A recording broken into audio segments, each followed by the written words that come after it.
Hello, hi, എല്ലാവർക്കും നമസ്കാരം. ഇന്നത്തെ നമ്മുടെ ഐറ്റം ഒട്ടുമിക്ക പലഹാരങ്ങളോടൊപ്പവും കഴിക്കാൻ പറ്റിയ, എന്തിനേറെ നെയ്ച്ചോറിനോടൊപ്പം പോലും കഴിക്കാൻ പറ്റിയ ഒരു അടിപൊളി എഗ്ഗ് ഗീ റോസ്റ്റിൻ്റെ റെസിപ്പിയാണ്. അപ്പോൾ അതിനായിട്ട് ആദ്യം തന്നെ ഒരു 5 മുട്ട അവിച്ച് തോടൊക്കെ കളഞ്ഞ് ഇതേപോലെ രണ്ടായിട്ട് നെടുകെ കീറി വയ്ക്കുക. അപ്പോൾ അതിനുശേഷം ഇനി നമുക്കൊരു ഫ്രൈയിങ് പാൻ അടുപ്പത്തേക്ക് വെച്ചിട്ട് അതിലേക്ക് 1 ടേബിൾ സ്പൂൺ നെയ്യ് ഒഴിച്ചു കൊടുക്കാം.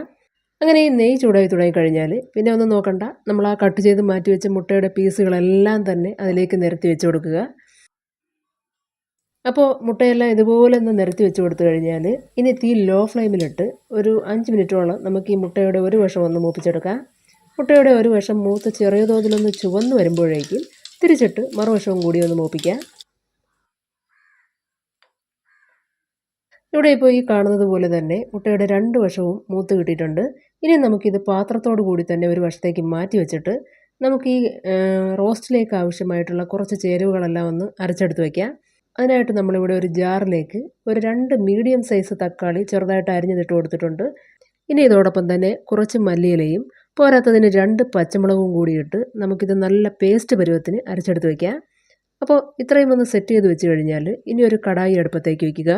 ശേഷം അതിലേക്ക് 1.5 ടേബിൾ സ്പൂൺ നെയ്യ് ഒഴിച്ചു കൊടുക്കുക. നെയ്യ് ചൂടായി തുടങ്ങുമ്പോഴേക്കും 5 മീഡിയം സൈസ് സവാള ചെറുതായിട്ട് അരിഞ്ഞത് അതിലേക്ക് ഇട്ട് കൊടുക്കുക. സവാള എത്രത്തോളം ചെറുതായിട്ട് അരിയാൻ പറ്റുമോ അത്രത്തോളം തന്നെ ചെറുതായിട്ട് അരിയുക. അങ്ങനെയാണെങ്കിലാണ് എഗ്ഗ് ഗീ റോസ്റ്റിന് നല്ലൊരു ടേസ്റ്റ് കിട്ടുക കേട്ടോ.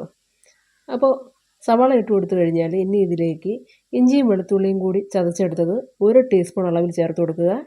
ശേഷം 1/2 ടീസ്പൂൺ ഉപ്പും കൂടി ചേർത്ത് നമുക്ക് ഈ സവാളയും മറ്റും നല്ലതുപോലെ ഒന്ന് വഴറ്റിയെടുക്കാം.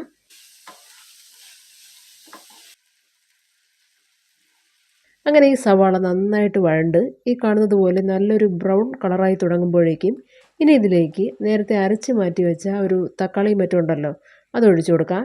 ഒപ്പം തന്നെ 1.5 ടീസ്പൂൺ മുളക് പൊടി, 2.5 ടീസ്പൂൺ മല്ലിപ്പൊടി, 1/4 ടീസ്പൂണിൽ താഴെ മഞ്ഞൾപ്പൊടി, ഒടുവിലായിട്ട് 1 ടീസ്പൂൺ ഗരം മസാല എന്നിവ കൂടി ചേർത്ത് വീണ്ടും ഒരിക്കൽ കൂടി നല്ലതുപോലെ ഒന്ന് വഴറ്റി നമുക്കിതൊന്ന് മൂപ്പിച്ചെടുക്കാം. അതായത് ഈ ചേർത്ത് കൊടുത്ത തക്കാളിയിലെ ആ ഒരു ജലാംശമൊക്കെ മാറി തക്കാളി നല്ലതുപോലെ വെന്ത് വഴണ്ട് അതിലെ ആ ഒരു നെയ്യ് തെളിഞ്ഞു തുടങ്ങണം. അതുവരെ വേണം നമുക്കിതൊന്ന് വഴറ്റിയെടുക്കാൻ. ഇവിടെ ഇപ്പോൾ ആ ഒരു തക്കാളി എല്ലാം നല്ലതുപോലെ വഴണ്ടു, നമുക്ക് കാണുമ്പോൾ തന്നെ അറിയാം അതിലെ ആ ഒരു നെയ്യ് തെളിഞ്ഞു തുടങ്ങിയിട്ടുണ്ട്. ഈ അവസരത്തിൽ നമുക്കിതിലേക്ക് 400 ml ചൂടുവെള്ളം ഒഴിച്ചു കൊടുക്കാം. ഇങ്ങനെ ഈ ചൂടുവെള്ളം ചേർത്ത് കൊടുത്തതിന് ശേഷം ജസ്റ്റ് ഒന്ന് ഇളക്കി കൊടുക്കുക. ഈ അവസരത്തിൽ തന്നെ ഉപ്പ് നോക്കിയിട്ട് ആവശ്യത്തിന് ഉപ്പ് ചേർത്ത് കൊടുക്കാനും മറക്കരുത് കേട്ടോ. നമ്മളിവിടെ ഏകദേശം ഒരു 1/4 ടീസ്പൂണോളം ഉപ്പ് ചേർത്ത് കൊടുക്കുന്നുണ്ട്. അപ്പോൾ ഈ ഒരു ഉപ്പ് ചേർത്ത് കൊടുത്തു കഴിഞ്ഞാൽ വീണ്ടും ജസ്റ്റ് ഒന്ന് ഇളക്കി യോജിപ്പിച്ചതിന് ശേഷം നമുക്കിതിലേക്ക് നമ്മൾ നേരത്തെ ഫ്രൈ ചെയ്ത് മാറ്റി വെച്ച മുട്ട എല്ലാം തന്നെ വെച്ച് കൊടുക്കാം. പിന്നെ നമ്മളിവിടെ ഡ്രൈ റോസ്റ്റാണ് ചെയ്യുന്നത്. നിങ്ങൾക്ക് ഗ്രേവി ഒരല്പം കൂടി ലൂസ് ആക്കണമെന്നുണ്ടെങ്കിൽ കുറച്ചുകൂടി വെള്ളം ചേർത്ത് മിക്സ് ചെയ്ത് കൊടുത്താൽ മതിയാവും കേട്ടോ.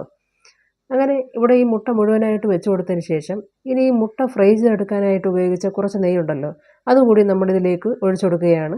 ശേഷം പാത്രം ഒരു അടപ്പ് ഉപയോഗിച്ച് അടച്ച് തീ ലോ ഫ്ലെയിമിലിട്ട് ഒരു 2 മിനിറ്റ് കൂടി നമുക്കിതൊന്ന് തിളപ്പിച്ചെടുക്കാം. അപ്പോൾ ഇത്രയേ ഉള്ളൂ, നമ്മുടെ ആ ഒരു എഗ്ഗ് ഗീ റോസ്റ്റ് റെഡി ആയിട്ടുണ്ട്. ഇനി ഒരല്പം മല്ലിയില കൂടി ഇട്ട് ഗാർണിഷ് ചെയ്തെടുത്തു കഴിഞ്ഞാൽ നമ്മുടെ കിടിലൻ എഗ്ഗ് ഗീ റോസ്റ്റ് റെഡിയായി. അപ്പോൾ എല്ലാവരും ഒന്ന് ട്രൈ ചെയ്ത് നോക്കുക, നല്ല ടേസ്റ്റാണ്.